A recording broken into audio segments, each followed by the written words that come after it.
என்னது? நான் அளவோடு ரசிப்பவள், எதையும் அளவின்றி கொடுப்பவன், அன்பின் அழகோடு தழுவி உறவோடு பழகி உயிராக நினைப்பவன்.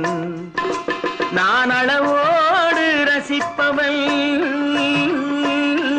எதையும் அளவின்றி கொடுப்பவள், அன்பின் அழகோடு தழுவி உறவோடு பழகி உயிராக நினைப்பவன்.